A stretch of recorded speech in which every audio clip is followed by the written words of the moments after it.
All right, so let's jump right in. We all use them, right? Every single day.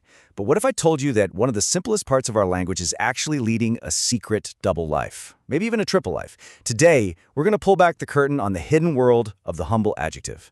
I mean, it seems so simple, doesn't it? It's something we all learn about back in grade school. But what if everything we thought was its main job was really just its entry-level gig? Let's find out what's really going on.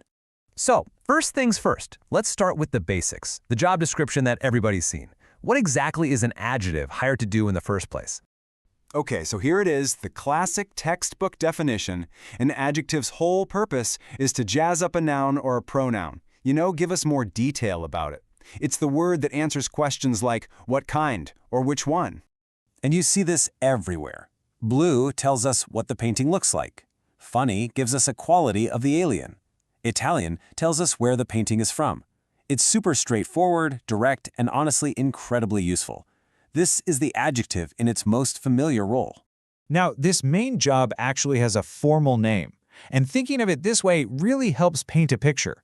In this role, the adjective is kind of like the noun's loyal sidekick. And this is why that sidekick metaphor is just so perfect. The attributive adjective, it literally sticks right next to the noun it's describing. Think about it. A funny alien. They're a team, right? A dynamic duo working together in the same exact part of the sentence. You can't really pull them apart. But what happens if you do?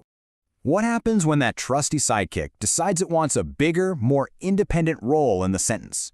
Well, it gets a promotion, and its whole job description changes. So let's take a look at what this promotion is all about. Instead of clinging to the noun for dear life, the adjective now partners up with the verb. And this is where things start to get really cool. So in its new promoted role, the adjective comes after what we call a linking verb. Words like is, seems, becomes, or turns.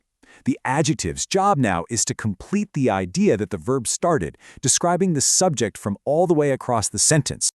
Now this is great because it shows the difference so clearly. On the left, funny is the sidekick, snug up against alien.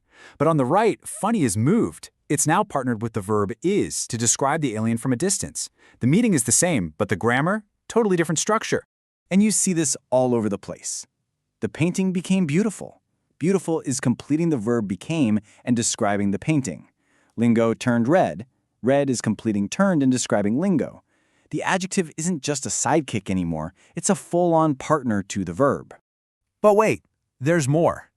This promotion comes with even more responsibility. The adjective in this role doesn't just have to describe the subject of the sentence. Nope. It can also describe the object. Okay, so check this out. The key question to ask is who or what is red here? It's not lingo, right? It's the dog. In this case, the dog is the object of the verb painting, and our adjective red is describing that object. That is a very cool and flexible piece of grammar. All right, so adjectives can be sidekicks or partners. We got that. But what about their most secret job of all?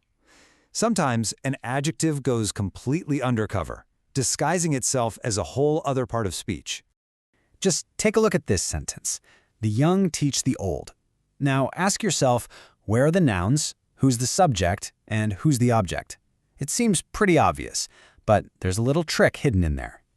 That's right, young and old, they're adjectives. But in this sentence, they are doing the complete job of a noun.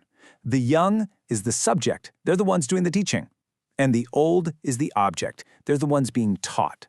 This is the adjective in its deepest, most clever disguise. And this little undercover mission isn't just for groups of people. It works for big, abstract ideas, too. When you say, I will attempt the impossible, the word impossible, an adjective, is acting as the noun. It's the thing you're attempting. Or when we say, good will triumph, good is the subject of the whole sentence. So, what's the secret rule here? Well, an adjective can pull off this disguise when you stick the in front of it to talk about a whole group of people or things that all share that one quality. The young just means all young people. The impossible means all impossible things. Pretty neat, huh? Okay, so we've seen the main job, we've seen the big promotion, and we've seen the undercover assignment. But every good pro has a side hustle. Something quick, simple, and expressive they do for a big payoff. Sometimes an adjective's entire job is to just exist, all on its own, a pure expression.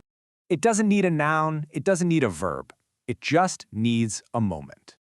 You see that great painting or that nice dog we mentioned way back at the beginning? And this is all you need to say. That single adjective just carries all the emotion. This is its most basic, most direct function. It's not describing anything in a sentence, it is the sentence. It's a pure exclamation, or what the grammar folks call an interjection. It's the adjective's final and maybe its most powerful secret identity. So, from loyal sidekick to undercover agent, the adjective does so much more than we usually give it credit for. It really makes you wonder, doesn't it?